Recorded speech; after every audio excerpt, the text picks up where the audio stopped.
attention to the destruction of the 3 World Trade Center towers in New York City on September 11th, 2001, and a whole lot more. This is 9/11 Freefall. Hi, everybody. I'm Andy Steele.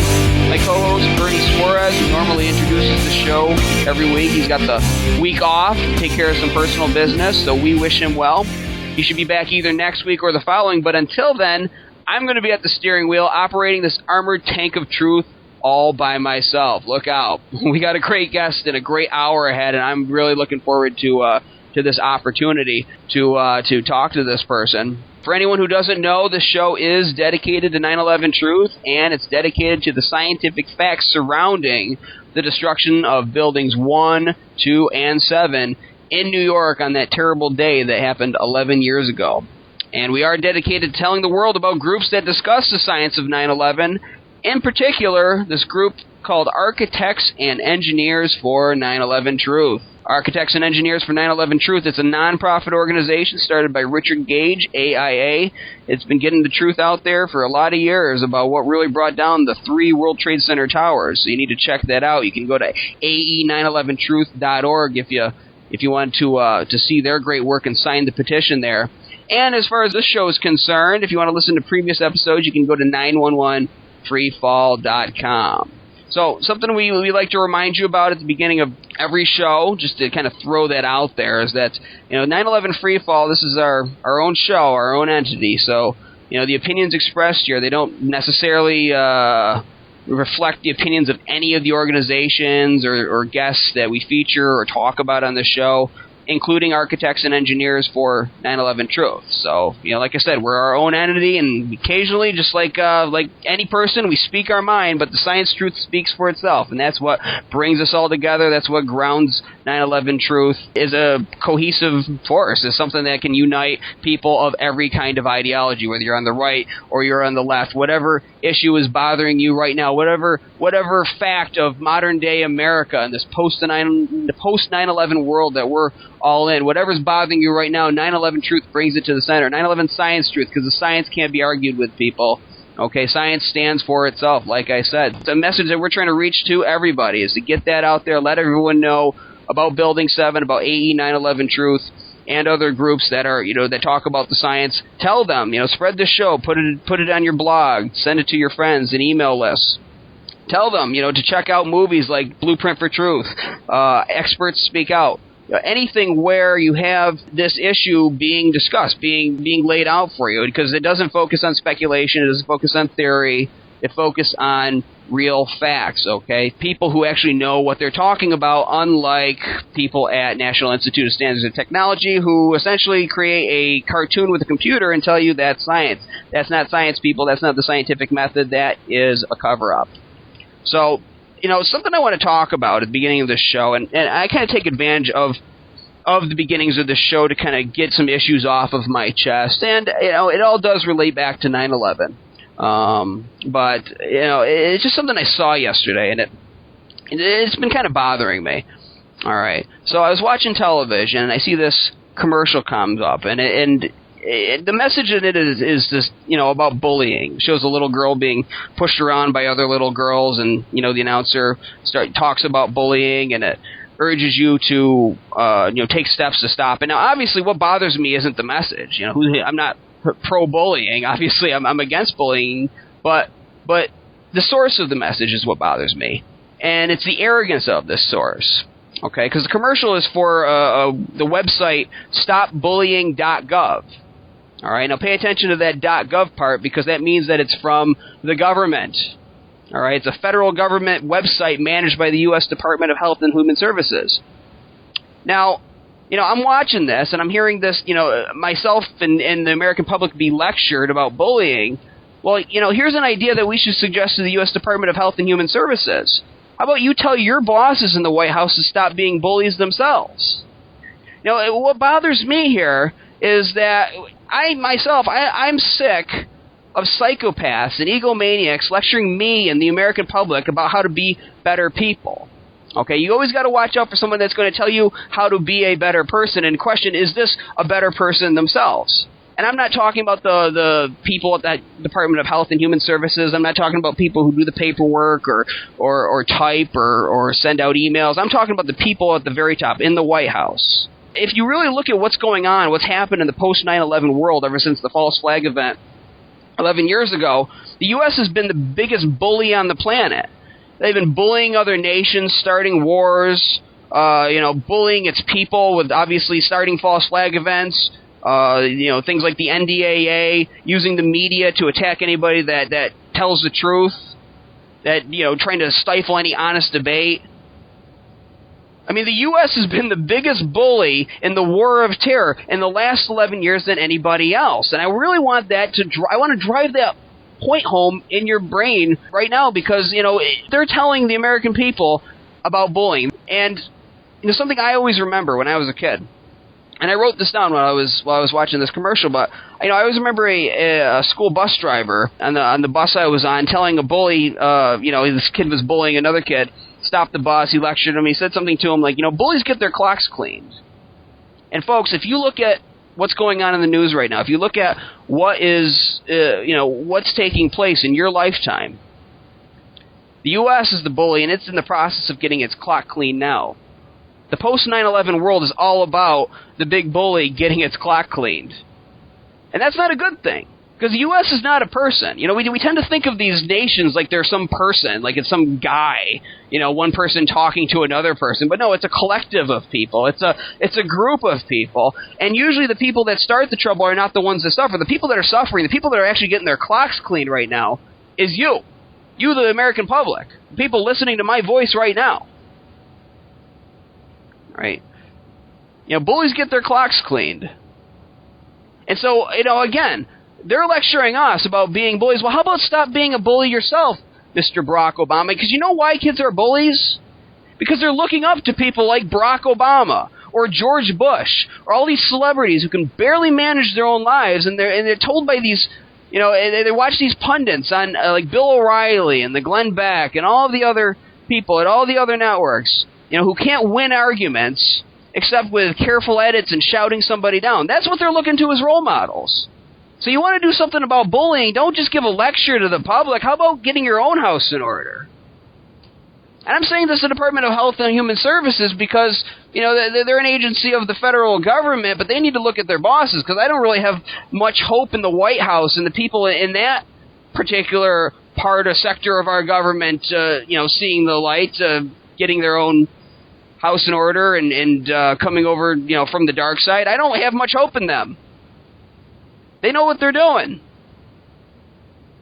So I guess what I'm doing, why am I bringing this up? Because, 9/11, as I always say, is the issue that pulls the legs out from under everything that's bothering us right now. That all of the, the war of terror, the endless wars, the loss of rights, all of these things that stemmed from that event.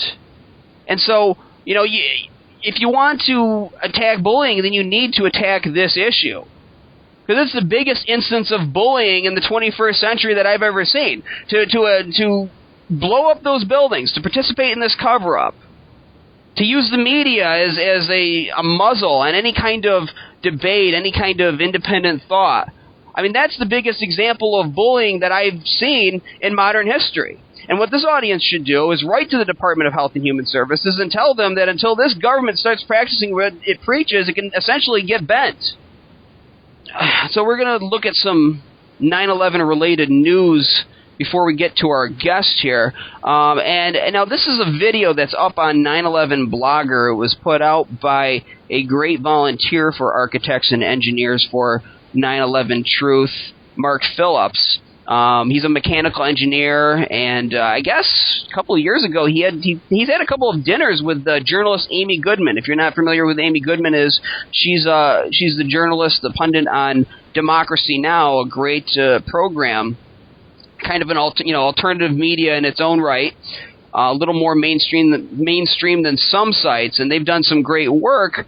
But he's had dinners with Amy Goodman twice since 9/11, and I guess he was largely responsible for getting Goodman on local public radio. But Phillips, he provided Amy Goodman with evidence of the controlled demolition of the 3 World Trade Center skyscrapers.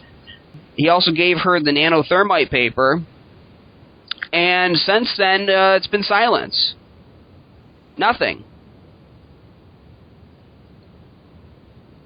So, if you watch this video, and I was going to play it here on the show, but it doesn't really translate to radio very well. You got to see it. He confronts her on this again, and when I say confront, it wasn't an angry confrontation. It was, he was polite about it, but she's signing books. People are coming through on the lines, and essentially she's not wanting to address the issue, and so. You've got to see this, and I'm gonna put the link up to this video on 911freefall.com for you to view. But this kind of leads to our question of the week: should media gatekeepers be placed in the same category as the pundits who regurgitate government propaganda and attack 9/11 truth? I'm going to repeat that just to drive this home. Okay, so even if they've done good work in the past, Amy Goodman has done some great work in the past. I'm not going to deny that, but if they ignore this issue, this very important issue, remember, folks, this is the death of nearly 3,000 of our people. For whatever reason they're doing it, does that make them as guilty as the other side of participating in a cover-up? Does that make Amy Goodman as guilty as Glenn Beck or Bill O'Reilly or Sean Hannity or any of these jokers that we can easily dismiss, because as I said before, those people I just listed, they're easily debunked just by the moment they open their mouth. But there's a lot of people who respect Amy Goodman, and like I said, she's done a lot of good work. But on this particular issue, she has been silent. We're going to talk to our guest later, kind of about this, and get his take on the video. I sent it to him before the show. But is she just as guilty? Now, we always give our answer, and essentially my answer on this, I do consider her as guilty. That's my opinion. For whatever reason. People can come up with all sorts of reasons for why Amy Goodman is not covering 9/11 truth, is not covering the 9/11 science truth. And I'm not talking about conspiracy theories. I'm talking about proven science. I'm talking about the work of David Chandler. I'm talking about the work of Niels Harrod and the other scientists that wrote the nanothermite paper that she was presented. I'm talking about the work of Richard Gage. Hard evidence that we were lied to. Hard evidence that 9/11 was not the crime that we were told it was, that it was something much worse, something much more sinister, which should be the story of the century.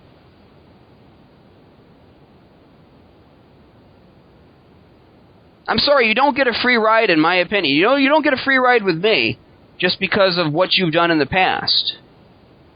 This is something that is of the utmost importance to this modern society, as this country falls apart all around us, right in the center of it, right at the nucleus of the fall of America that we're witnessing, is this event. And I think these people have a moral obligation to stand up and speak out, even if it means giving up your career. There's a lot of people who have made sacrifices, folks. I mean, untold many. I mean, a whole list. I'm not even going to, I don't have time to go into the entire list of people who have had to, have had their careers ended, who have had to essentially give up a part of their lives just to get this truth out there. And these people who have this platform, they have a moral obligation to use it and essentially do their job. And while Amy Goodman may be a nice person on the outside, I'm sorry, but if you're just going to sit there and sign books and ignore somebody who has approached you 2 times about this evidence, this irrefutable evidence, and just pretend they don't exist. And, the fact that she's saying nothing about it shows that she obviously is aware of the seriousness of the issue and doesn't really know how to respond. So I'm not letting you off the hook, Amy Goodman. You have a moral obligation to speak out, because you have a platform that many of us don't. Now, again, like I said, we're going to be talking to our guests this week about that and what is called left gatekeeping. People, like I said, who may not necessarily go out and attack the truth tellers, the 9/11 truth activists that speak out, but stay silent on it. But before we get to that, what we do every week is take about 10 seconds of silence just to remember the victims of 9/11. And that includes not just the nearly 3,000 people who died that day, but all of those people who died as a result of what's been termed the post-9/11 world and this war of terror that's resulted because of it. So we're going to take those 10 seconds right now.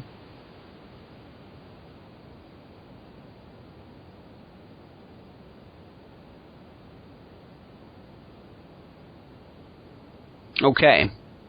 Now again, folks, like Bernie always says it every week, we do this just to keep ourselves focused on why we do the show. We hope everybody in the 9/11 Truth Movement and alternative news world remembers that, taking up this cause is not about making money. It's not about making yourself a star. It's about justice and truth and restoring America. And that begins with acknowledging what really happened on that day and going head-to-head with those who maintain this incredible lie that we have to live under. Those people who maintain this Twilight Zone society that those of us who are awake are having to deal with. This is serious stuff. And so that's what I always remember when we do the 10 seconds of silence. Now, talking about people who are awake and getting the word out, our guest is one of those people. His name is Dan Noel. He's a native French speaker. He was born in Belgium in 1959. He got an MS in electrical mechanical engineering there at the age of 20, summa cum laude. And a couple of years later, he got fed up, dropped out of the PhD program, and went to work in Paris, France. And after a couple of years there, he was fed up with Western Europe and came over here to the United States. Now, his engineering specialty is in power electronics, with the art of manipulating electrical power with electronic devices, and this is used from the small cell phone power supplies all the way to locomotives and to high voltage power transmission systems. And for the last few years, he's been a consultant. However, these days he works quasi entirely on 9/11, and currently he volunteers for architects and engineers for 9/11 Truth as a member of its presenter team and other teams, and he coordinates his local 9/11 Truth group. And coordinates what he could be said as one of the only church-based 9/11 truth groups worldwide. He's got several ebooks out there, so maybe we can get him to talk about it on the show. Dan Noel, welcome to 9/11 Freefall. Thank you, Andy, and hello to everybody out there. Now, Dan, for some people who may not be aware of you, may not have seen your presentations, tell us about yourself a little more, and tell us how you woke up and what led you down this path of not only being aware of 9/11 truth, but actually doing something about it. Well, before waking up, I went to sleep. I became aware of 9/11 around 8 o'clock in California, where I lived. I was working in my office, full blast, and my wife called me. I thought it was some kind of stupid disruption. Anyway, I answered, and she started to tell me with great distress that there had been some terrible catastrophe in New York City. And my first thought was, well, okay, let's time this call because I've got work to do here. How do I get rid of her? And then she started telling me this incredible tale that some airplanes had been slamming into the Twin Towers and that the Twin Towers had been destroyed by these airplanes. And being an engineer, and I knew that it was technically unthinkable, not even incredible, it was simply impossible. I thought that my stupid wife had watched too much television, she had not understood something, and I assured her that what she was telling me had no sense absolutely. Assuming some airplanes would have slammed into the Twin Towers, they could not possibly destroy them, and if the Twin Towers had been destroyed, it was necessarily something very different from some airplane impact. So I hung up the phone, went back to work, and before I could do anything, one of my colleagues came to me, asked me to go somewhere in the factory to watch television. Now, I was really upset because I had work to do anyway. I went there and I went to sleep. When I saw on television the videos of the destruction of the Twin Towers, well, I was flabbergasted like everybody else, but I swallowed the idea that it was due to the earlier aircraft impact, just because television said so. The only restriction I could think of was that, wow, my colleagues who built the Twin Towers, who certified that they were sound, who maintained them, are going to have a lot of explaining to do when the authorities fall on them, because it's not normal at all for a skyscraper to disintegrate like that. And then I pretty much went to sleep. I forgot about the whole thing until in 2006, an acquaintance of mine told me about it, about the controlled demolition of the Twin Towers, at which time I completely disbelieved him. But being curious and being an engineer and skeptic, I started to look for information on this matter, and little by little it became obvious that, well, the official theory of destruction of the Twin Towers made absolutely no sense. Their controlled demolition was the only credible theory explaining their destruction, and there were many open questions regarding other important aspects of 9/11. So it took some time, but I did wake up. Now, I happen to be politically liberal, and over the 5 or 6 years I was asleep, I did work very hard against some nefarious effects of 9/11. So one of the paradigms I had to come to terms with was that somehow all those liberal organizations I was active with, I worked for, I gave money to, had a huge blind spot when it came to 9/11. They were complaining of a large number of issues that would be alleviated or even solved if 9/11 was a false flag. So I would say that the most significant part, the most painful part of my awakening to 9/11 was to realize that a large number of leaders and organizations who should denounce 9/11 somehow do not do it. And this would be the start of a personal journey into studying what I came to call the censorship of 9/11. The censorship of 9/11 is the process by which virtually every important leader who should denounce 9/11 does not do so. And we are not just talking, to get back to your point here, Andy, about left-wing leaders or about people in the United States. We are talking also about Muslim leaders, about civil libertarian leaders. Not all of them are leftist. We are talking about foreign leaders, not only allies of the United States but also opponents and enemies, people like Hugo Chavez in Venezuela, or Assad in Syria, or Gaddafi last year in Libya. It is remarkable that no matter how compelling 9/11 is, and no matter how much some leaders and their supporters would gain from denouncing 9/11, they will instead live the official 9/11 myth. This is remarkable. It is absolutely remarkable. It quantifies what I have said several times and described as the Twilight Zone society, kind of, where there's only a certain segment of the population that acts as that one sane character, screaming the truth, screaming what is undeniable reality, while everybody just kind of goes about their day and stays asleep, for lack of a better word. Now, as I mentioned earlier, I sent you a clip before the show of Amy Goodman ignoring Mark Phillips. And, if you're just tuning in, this audience, you can go to 911freefall.com and watch that. But, as you mentioned, you're a liberal activist, Dan, and something you focus a lot on is, these gatekeepers, whether it's people on the left, whether it's Muslim leaders, other world leaders who are not exactly the best friends of the United States.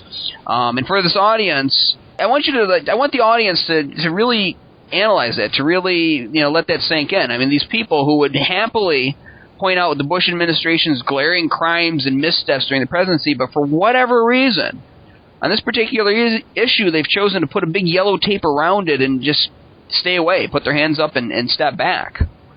So, Dan, you've touched on this, but what do you think what is going on there? Well, going back to what you just said, what those leaders are doing is they beat around the bush, pun intended. They assault Bush and now Obama for a large number of issues, and on many of them they may even be right, but they will not go to the one core issue that can undo all the evil that Bush, Obama, and many others have wreaked upon the human community. The clip you mentioned about Amy Goodman is interesting. I liked it very much. And Goodman's reaction is to be expected. You may remember that a few years ago in 2006, if I remember well, she did have a fair piece on 9/11 on her show. She hosted a debate between some goons from Popular Mechanics and producers of the Loose Change documentary, in which she was pretty even-handed. In fact, I would make the point that if the Loose Change guys had prepared a little better, they would have sent their opponents looking for a rat hole to hide into. But that's another story. What I'm getting at is that it seems like Amy Goodman on one occasion did a fair 9/11 job. And what's remarkable about it is that she never repeated that. It's as if after she aired that debate between Popular Mechanics and Loose Change, she was made to understand that she made a mistake and that she should not repeat it.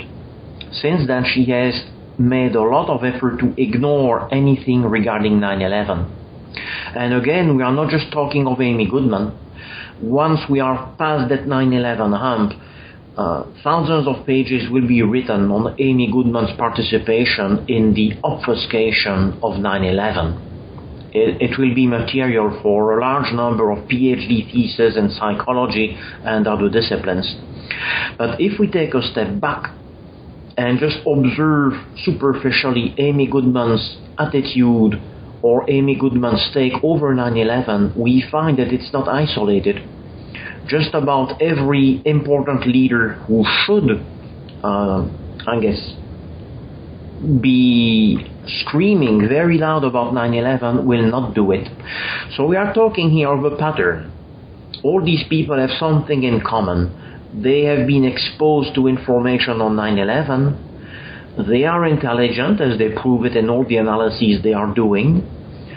So what could be the mechanism that prevents them from looking into 9/11 and starting to spread 9/11 truth? And when we proceed by elimination, if those people have been exposed to 9/11, if they are not stupid, it means that they must understand 9/11 and somehow be committed to obfuscating it. So we are talking a process by which those people on the left and elsewhere seem to be part of the 9/11 problem. This leads us, while I'm on a roll, to one of the most puzzling questions, which many 9/11 activists feel upset about when skeptics ask it. Why didn't anyone talk? Well, that's precisely the question that these leftist and union, green, libertarian, Muslim leaders raise. They should be talking and they are not talking. So the mystery as to why nobody talks is not with an agent of 9/11 getting drunk and starting to talk in a bar. It's not about Fox News or PBS failing to make a documentary on 9/11. It's about the people who are on the fringe of politics, who supposedly are the ultimate watchdogs against any nefarious activity against humanity. They are the ones who should be talking and are not talking. You're absolutely right about that, and I noticed this phenomenon, and it sounds like we're picking on Amy Goodman here, because this is her Mark Phillips's encounter with her is fresh in the news, but several people who, as I said, would gladly point out the George Bush administration's crimes. When you bring up this issue to them, it's not even that they dismiss it. I noticed this with Michael Moore. Now, I don't agree with, I tend to be kind of politically conservative, libertarian style. I don't agree with Michael Moore on a lot of things, but I thought Fahrenheit 9/11 was a very good movie. Now, when I saw it back in the day when it came out, I wasn't awake yet, so I didn't know that it didn't go far enough into the into the reality of 9/11. But I've since seen activists approach Michael Moore, bring up this topic to him, and it's almost like, this is speculation. I don't want to speak for what's going on in another person's brain, but it's almost like he gets nervous. It's like, he wants to avoid the issue.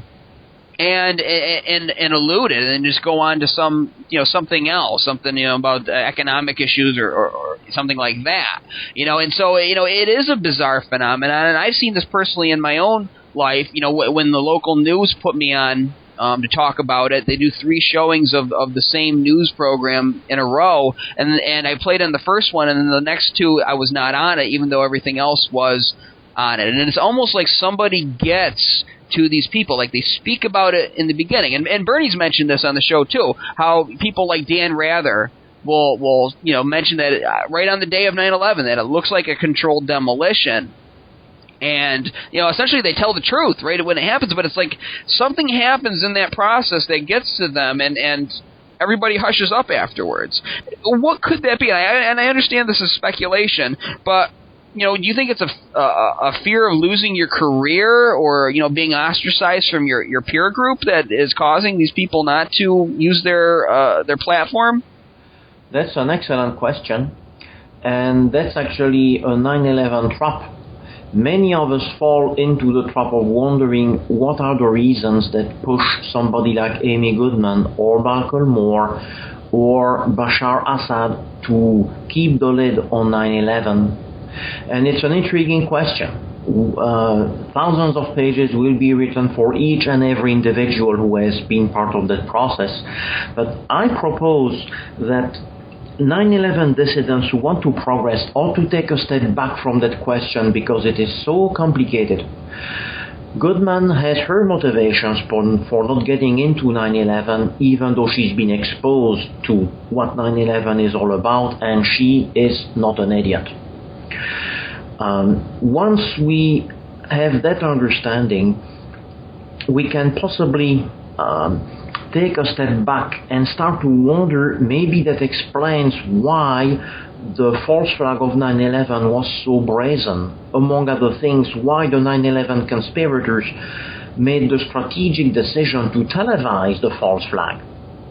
When you think of it, the decision to have the cameras rolling to capture the criminal controlled demolition of the Twin Towers was a big risk.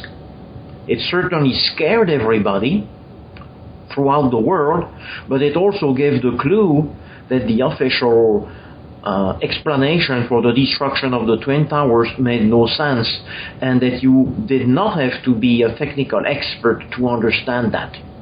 This means that the chief engineers of the criminal controlled demolition of the Twin Towers, who must have known very well what they were doing, must have received guarantees that no matter how obvious their work, there will be no adverse consequences against them.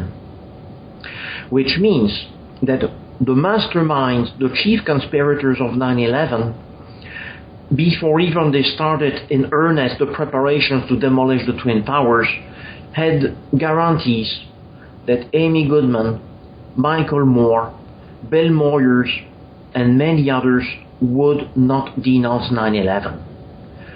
And this leads us to the probable theory that there has been a concerted effort to prevent the opponents of all sorts of the neoconservative movement to speak up about 9/11.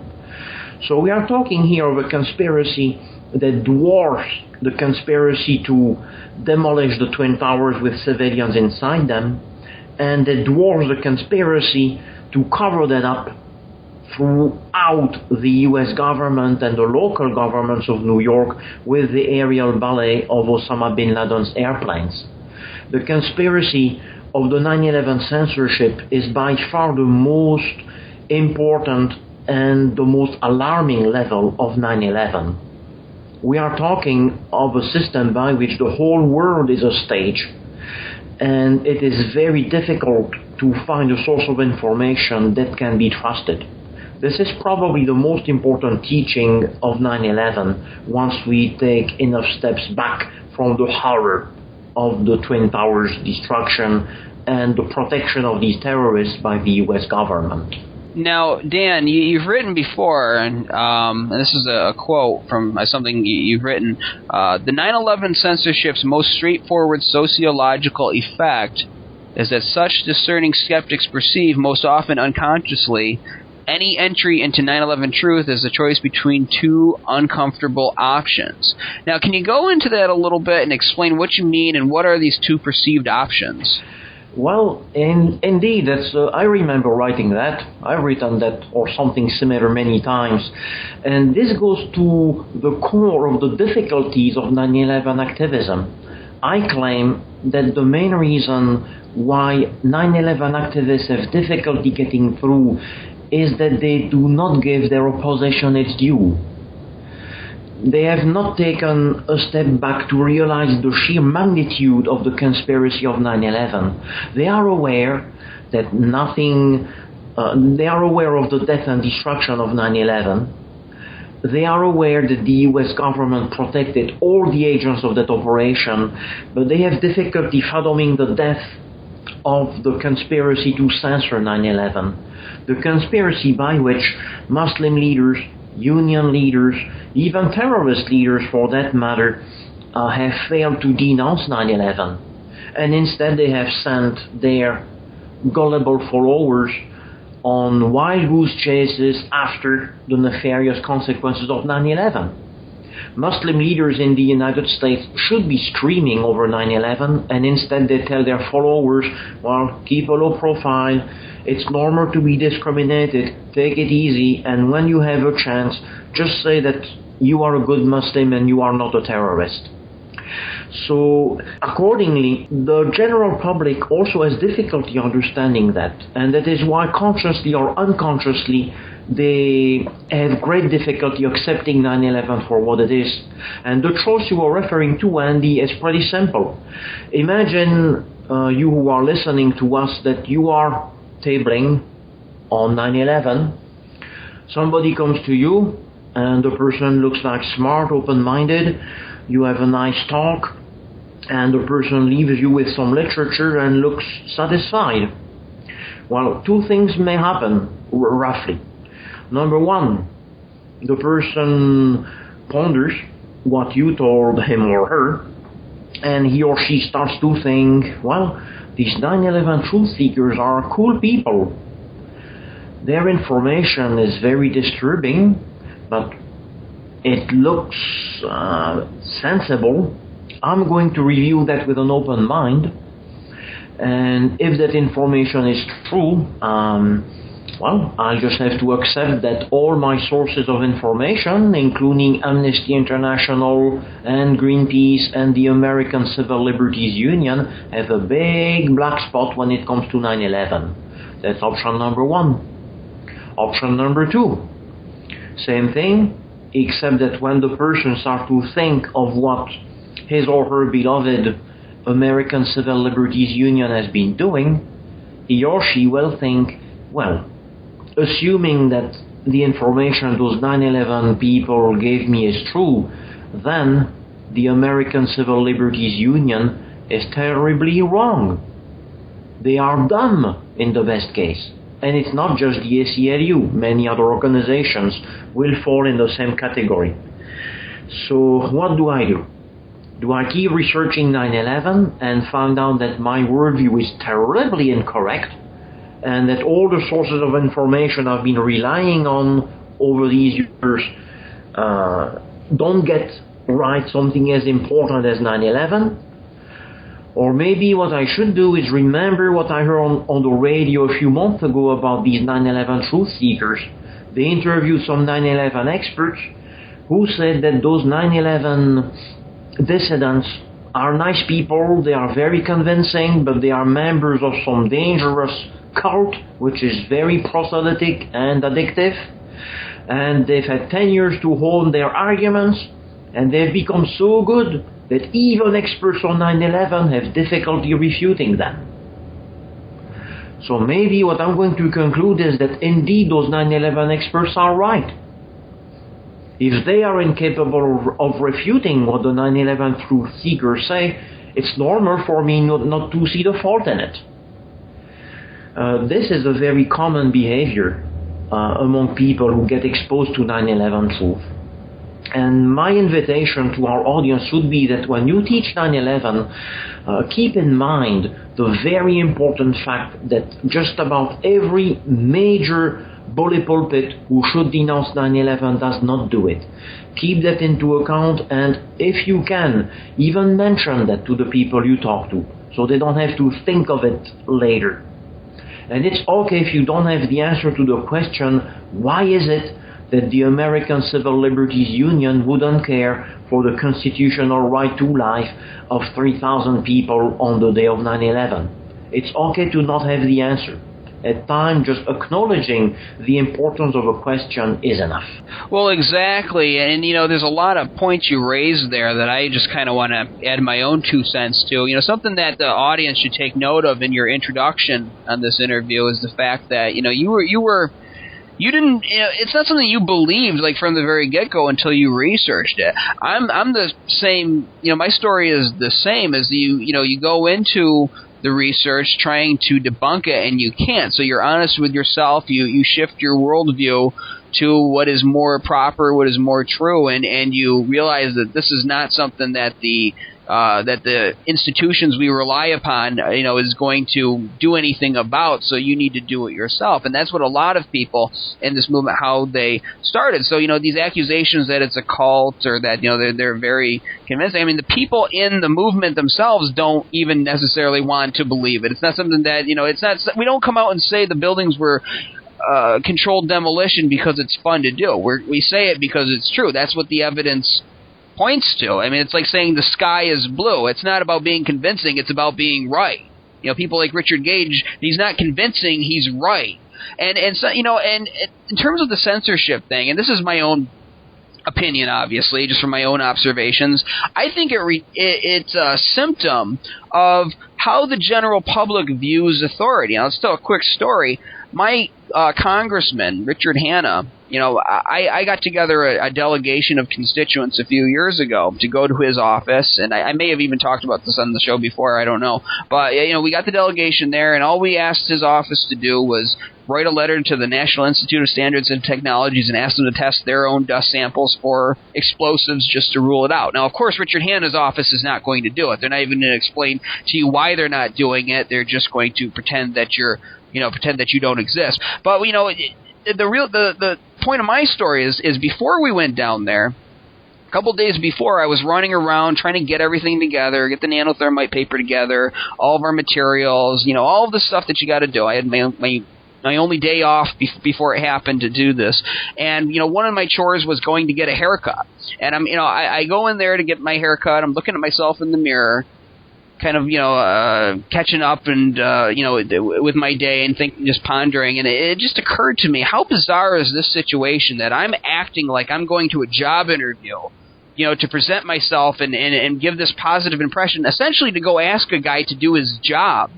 We put these people in office and we put them on this pedestal, acting like, just because they're there, just because they have a certain title, just because they look nice on television, that they're somehow, that, they're the final word, that if they're not worried about something, neither should we. But when you really boil it down, these are just people. They aren't, they aren't any different than us. They put their shoes on one at a time, just like the rest of us. And you can see, like, with the general public, when they approach a quote-unquote authority figure with this information, it's almost in an apologetic manner, almost like you're asking them to do a favor for you. Or if you're approaching the news media, asking them to cover this issue, you're asking them to do a favor for you. Like you're asking them to cover the opening of your restaurant or something so you can get more business. I mean, it's not about that. It's about getting justice for nearly 3,000 people. So, asking Amy Goodman or, whoever else, whatever other reporters out there who have been asked about this, asking them to cover this very important issue,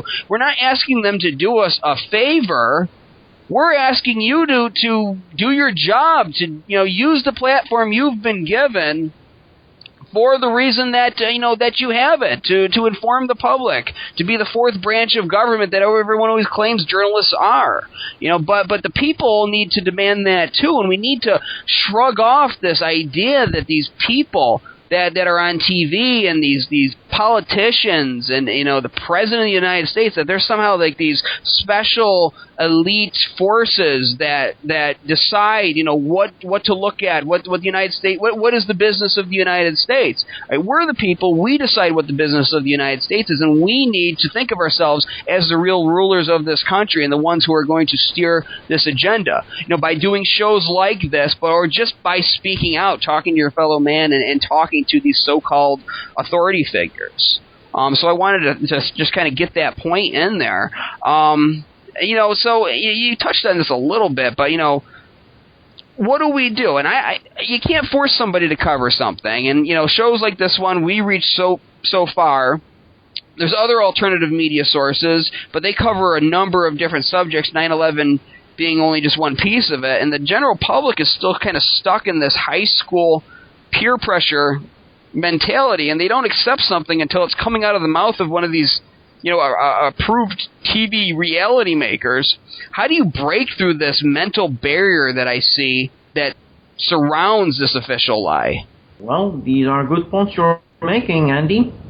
Indeed, what we are up against is members of Congress who will not do their constitutional job of watching over the executive branch. We are against U.S. judges who seem to be very reluctant to do anything about 9/11. We are against state governments, against Amy Goodman, against everybody else. Just about everybody with a bully pulpit is against us. So the only solution to that is to introduce 9/11 in a way that the bully pulpits have no way to counteract. That basically calls for an entry point into 9/11, which is at the middle school level, 5th grade, 6th grade, so that it's impossible to refute or ridicule from television or another bully pulpit. Which is why about a year or 2 years ago, Architects and Engineers for 9/11 Truth put together a very small slideshow, which we call a teaser slideshow, and people who want it can ask me for it. It has about 10 slides, and what it does is that it introduces people very slowly to the existence of Building 7.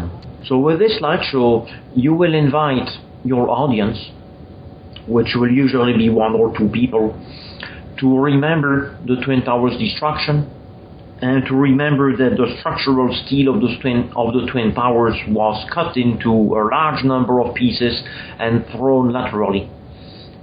You remind them that some of that steel hit neighboring buildings and damaged them to the point that many of them were not economically repairable and had to be manually destroyed. And at this point, you can ask your audience if they know of the one building that did not have to be manually destroyed because it self-destructed.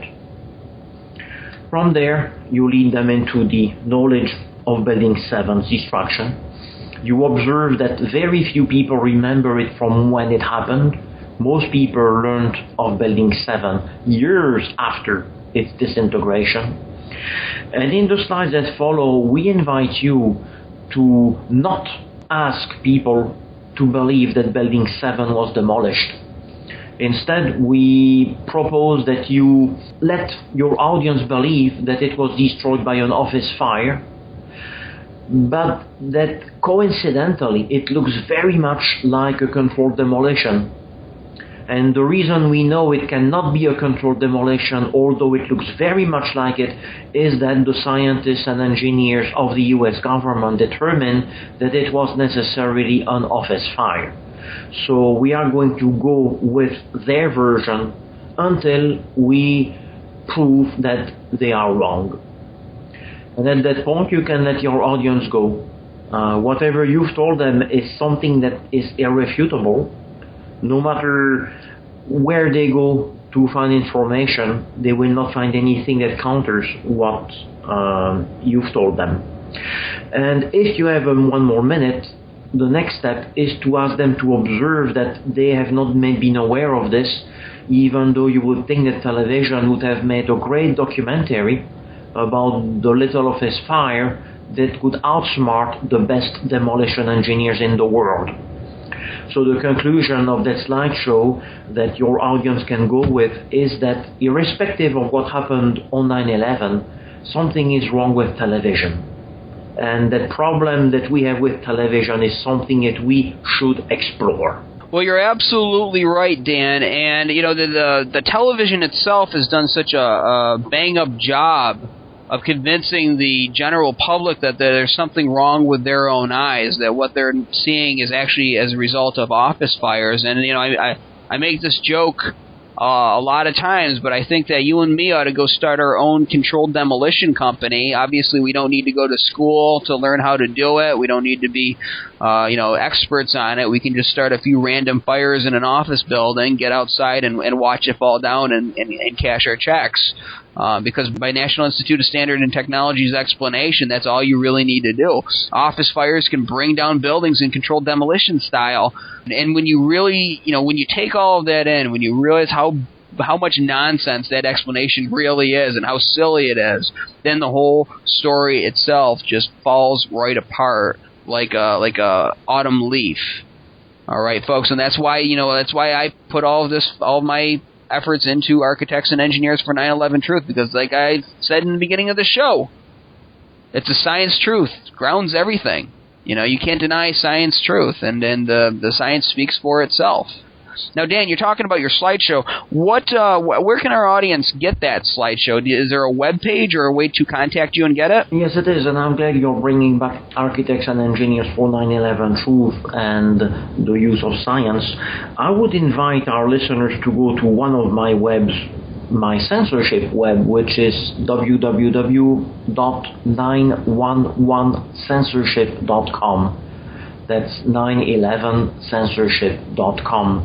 The first page of this web is actually a description of the introduction to Building 7 I just went over.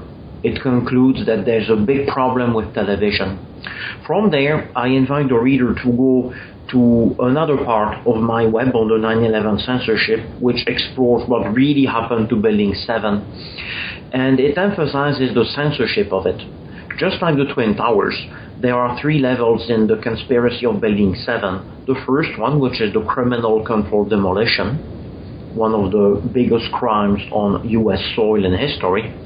The second level is the cover-up of this criminal controlled demolition by the Fire Department of New York, other authorities, and the U.S. executive branch, who certified that this was not a controlled demolition, but the accidental result of some office fires.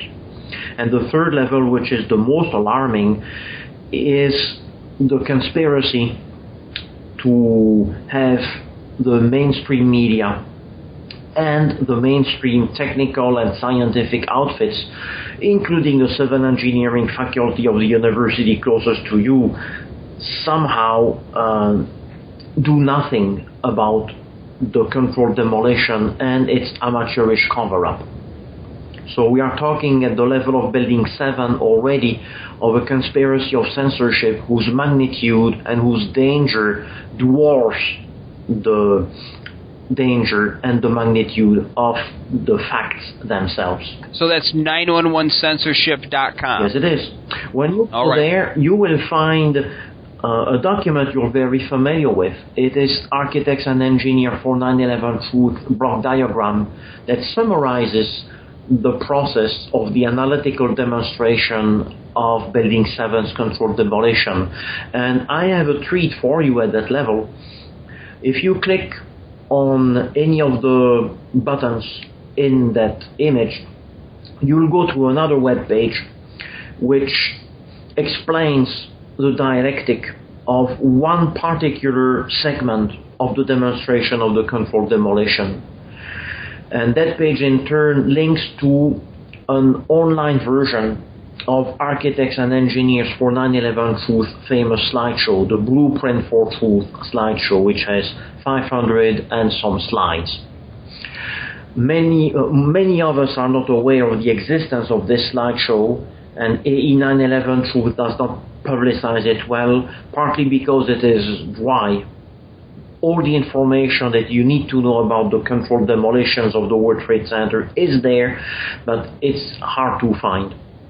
So with my web, the 911censorship.com web, you have a chance, if you want to know a particular aspect of the controlled demolition, to go to the part of the slideshow that deals with it.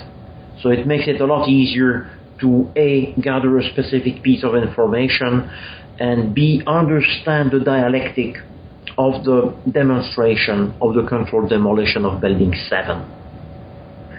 And see, tools like this are very useful for activists out there. If somebody wants to, to speak out, if they want to grow some chest hair and download this slideshow and go to a local library or go to their local coffee house, speak to the owner and say, I want to give a demonstration. You don't need to recite the information like Shakespeare. You just need to be yourself, and you need to know what you're talking about, and people will listen to you. And so, people like Dan here, architects and engineers for 9/11 Truth, they're providing you the tools, but for this to get any legs, you need to use those tools and carry the message out to your peers and out into your community. Absolutely. And it's very important. That point is very important because of the 9/11 censorship. You, Andy, and I, and Richard Gage cannot fix 9/11 because we can speak only to very small audiences. So it behooves the people who listen to us, the people who like us, the people who agree with us, to transmit that information one-to-one, in spite of people like Amy Goodman and under the nose of Michael Moore. That's just the way it is. Those people, for one reason or another, and I don't mean to judge them or misjudge them, but the fact is that they are part of the problem. Something for our audience to think about. Now, unfortunately, we are out of time. Dan, I want to thank you for coming on here. It's always interesting to talk to you and get your take on things, and I hope that we can have you again sometime. Well, that's going to wrap up another episode of 9/11 Freefall. Remember, folks, you can listen to us on No Lies Radio every Thursday night at 10 o'clock Eastern, 7 o'clock Pacific. Tell your friends, and you can always listen to old episodes in our archive on 911freefall.com. For Bernie Suarez, this is Andy Steele saying goodbye, and we'll talk to you next week.